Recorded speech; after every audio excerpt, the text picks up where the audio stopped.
Well, there's some good news coming out of, believe it or not, corporate media. That's right. MSNBC has finally done the unthinkable and called out House Speaker Nancy Pelosi on her corruption. Did the whole world just turn upside down? Really? They actually did their job for once? Good job. Now let's see it for the rest of the politicians. Well, anyway, MSNBC took note of Nancy Pelosi's comment about why she feels that members of Congress should be allowed to own and trade stock.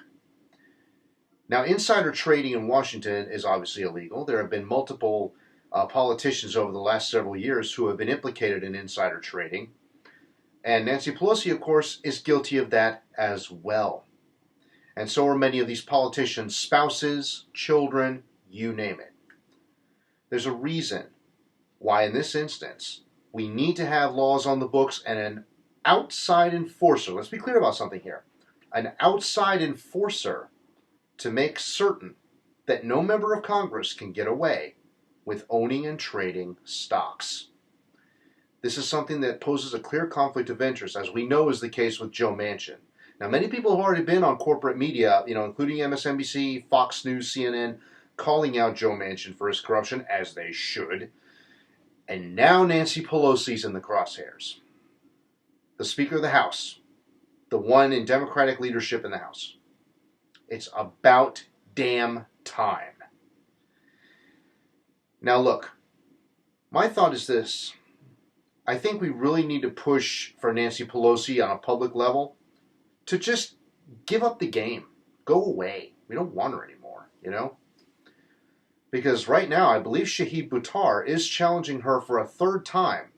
And with this coming out in the corporate media, a lot more voters are going to be aware of Pelosi's corruption. Hopefully, this does reach her district. I believe out in San Francisco somewhere, Silicon Valley. It's around there. But hopefully, third time's a charm for Shahid Buttar, because he's a great candidate. He's a progressive candidate. And he would definitely advocate for banning stock ownership among Congress members. So, this is a rare instance where we get to see some kind of journalistic integrity from corporate media. But notice what they're not talking about. I'll actually see if I can put something in the bottom so you can have a look at what happened there. But there's one thing they're not talking about. They're actually not talking about campaign contributions, which is the more, actually the broader form of corruption, because that's where the majority of the bribe money comes from. Now, the personal stocks, hell, Donald Trump, when he was president, he didn't even have to sell any of his businesses. Then there are some people who are like, oh, he put it in a blind trust. No, he didn't. His sons were running his business. And he was still pocketing his share of the profits. So, like he said at the very beginning of his presidency, or just before he was sworn in, he was going to be the first, what was it? I think it was, he was going to be the first man in history to make money being president or something like that. I'm probably fudging up the phrase, but he basically bragged about how he was going to make money on the presidency. And guess what? He did. He rented his hotel in D.C. out to the Saudi nationals, the Saudi royal family. And before he knew it, he was giving them a multi-million-dollar weapons deal. I almost said trillion for some reason. So you don't call that, doing favors for a foreign government? I think it is. Look at all these politicians, Pelosi included. Why do you think she doesn't want Medicare for all, or universal health insurance, as I call it? She takes money from the health insurance lobby. She takes campaign contributions from Big Pharma. She doesn't want any of that stuff. She wants us to pay an arm and a leg and our firstborn just to see our next doctor. Because she gets profits from that. As does Joe Manchin. As does Kirsten Sinema. As does Chris Coons. As does people like Richard Burr. As did people like Kelly Loeffler until she left. As did David Perdue. And now he's running to be governor of Georgia. God. Ugh. So, it doesn't end there. Mitch McConnell, one of the most corrupt people in American history, believe it or not, I can't even believe I'm about to say this, but I think he has a little bit more principles than some of the other people in there, namely Joe Manchin. But this segment's really about Pelosi. So, Pelosi said to a reporter during a press conference she held that she thought it was okay for people to own stocks while they were members of Congress. Her excuse was it was a free market. A free market. They should be allowed to participate, she said. Here's the problem, Nancy, and the MSNBC pointed this out, by the way. These are policymakers. These are lawmakers. When they take that kind of money, they're influenced by that money, and as such that they will not pass legislation that will negatively impact the bottom line generated from that source of income. Clear case. If you weren't convinced on it before Pelosi, Joe Manchin, Kirsten Sinema, the Mitch McConnells of the world, the who else? The Richard Burrs, the Tommy Tubervilles, what is it? Richard? Is it Richard Neal? I think it's Richard Neal in the House. He's like I think he's the head of the Ways and Means Committee in the House, and he takes a huge portion of money from the health insurance lobby and Big Pharma. He is avidly against Medicare for all and universal health insurance and nationalizing Big Pharma for that very reason, because he's getting rich. Guys, it's one way or the other here. We can't allow public servants to be trading in private stocks. It's one of the reasons why I said we need to nationalize the stock market, because if we did that, then the shareholders are the American people. I mean, hell, we already do this in Alaska. They nationalized at the state level their oil and mineral holdings up there. And therefore, everybody in Alaska gets an annual dividend. With UBI, Andrew Yang would refer to that as a freedom dividend. Well, what would you call it if you nationalized the stock market?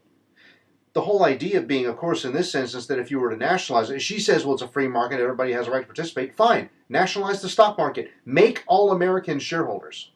How about that? That way, we will get what we want out of our tax dollars. Because the way this tactic would work, it would be minimum investment, maximum yield. That's how the stock market functions. That's how it's supposed to work. And if the majority of Americans are the shareholders, of all Americans, I should say, if all Americans are shareholders, then by definition, they have a say in where that money goes. You know what I'm saying? So you can use, for instance, you could use that tax money, those dividends from the market, to pay for things like universal health insurance, to pay for tuition-free college, to pay for even a UBI, to pay for infrastructure.